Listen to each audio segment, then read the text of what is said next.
গুৱাহাটীত আৰম্ভ হৈছে ইনকম টেক্স গেজেটেড অফিচাৰ্ছ এছ'চিয়েশ্যনৰ ৪৮তম সৰ্বভাৰতীয় দ্বিবাৰ্ষিক সাধাৰণ সভা। প্ৰায় এটা দশকৰ পাছত উত্তৰ পূৰ্বাঞ্চলত অনুষ্ঠিত হৈছে সৰ্বভাৰতীয় সভাখন। হোটেল কিৰণশ্ৰী গ্ৰেণ্ডত সমাৱেশ ঘটিছে দেশৰ বিভিন্ন প্ৰান্তৰ পৰা অহা আয়কৰ বিভাগৰ বিষয়াসকলৰ। দেশৰ বিভিন্ন ৰাজ্যৰ প্ৰায় ১০০ গৰাকী প্ৰতিনিধিয়ে এই সভাত অংশগ্ৰহণ কৰিছে।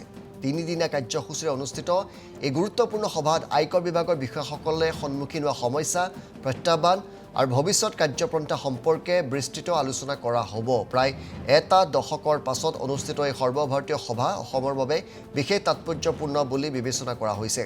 এই সভাত আগন্তুক ২টা বছৰৰ বাবে সংগঠনৰ নতুন দায়িত্ববাহীসকলকো নিৰ্বাচিত কৰা হ'ব। মানৱ সম্পদ উন্নয়ন বিষয়টো হ'ব বিশেষ পৰ্যালোচনা। চেণ্ট্ৰেল বোৰ্ড অৱ ডাইৰেক্টৰ টেক্সেছৰ জ্যেষ্ঠ বিষয়া অনিতা সিনহাই বিভাগটোৰ বিষয়াসকলৰ সৈতে ভৱিষ্যত দৃষ্টিভংগী সম্পৰ্কে আলোকপাত কৰিব।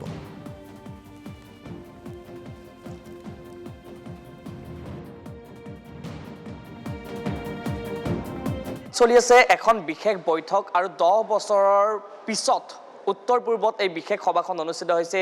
সভাখনৰ কি উদ্দেশ্য, কি লক্ষ্য, এয়া হৈছে ৪৮তম সৰ্বভাৰতীয় দ্বিবাৰ্ষিক সাধাৰণ সভা। আৰু বৰ্তমান মই এই সন্দৰ্ভত সভাখন সন্দৰ্ভত কথা পাতিবলৈ চেষ্টা কৰিম। কেইবাটাও গুৰুত্বপূৰ্ণ প্ৰশ্ন আছে। নমস্তে, असम में आए हैं आप लोग गुवाहाटी में। 10 साल बाद उत्तर पूर्व में ये कार्यक्रम रखा गया है, तो ये उत्तर पूर्व में क्या तात्पर्य है, क्या तात्पर्य?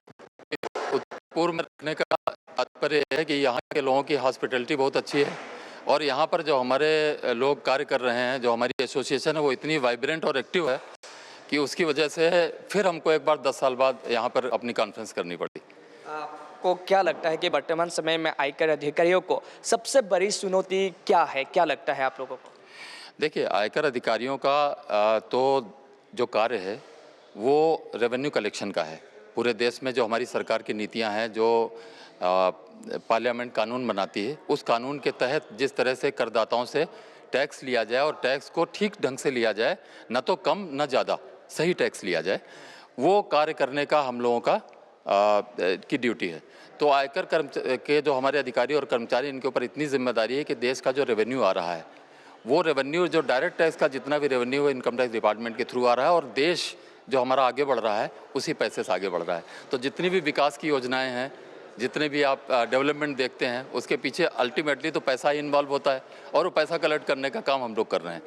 तो आयकर विभाग के लोग देश की सेवा अपनी इस नौकरी के माध्यम से कर रहे हैं और आने वाले समय में उनकी खुद की भी कुछ न कुछ समस्याएं रहती हैं।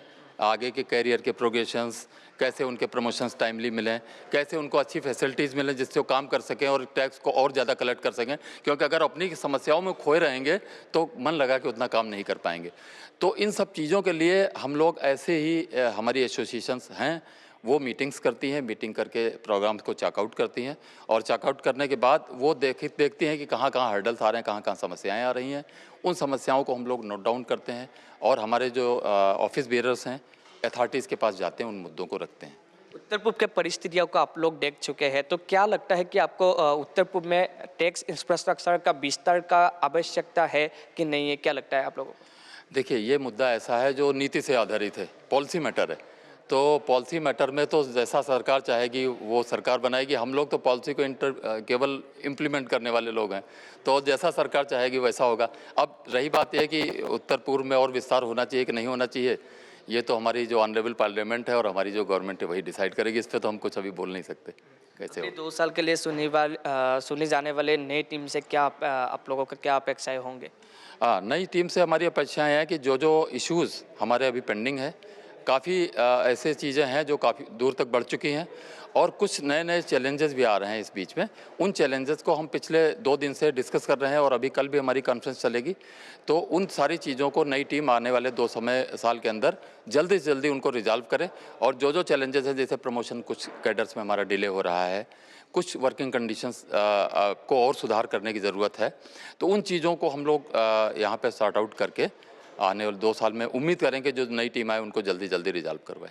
जो ईमानदार करदाताएं हैं उन लोगों को बिना परेशान किए उच्च कर संग्रह कैसे सुनिश्चित किया जाएगा, क्या परिकल्पना है? देखिए, करदाताओं को कभी भी आयकर के लोग परेशान नहीं करते। आप जाके पता भी कर सकते हैं, किसी और विभाग से भी अगर तुलना करेंगे तो आयकर के लोग आपको सबसे ज़्यादा सबमिसिव मिलेंगे और सबसे ज़्यादा वो उनके अंदर हॉस्पिटैलिटी होगी। अगर कोई भी टैक्स पेयर आया है तो उसका सम्मान के साथ उससे तुरंत मिलेंगे, उससे सम्मान से बात करेंगे, पानी ऑफ़र करेंगे, संभव होगा चाय भी ऑफ़र करेंगे और बात सुन के उसका करेंगे। तो टैक्स पेयर का कोई हैरेसमेंट अधिकारी लोग नहीं करते हैं।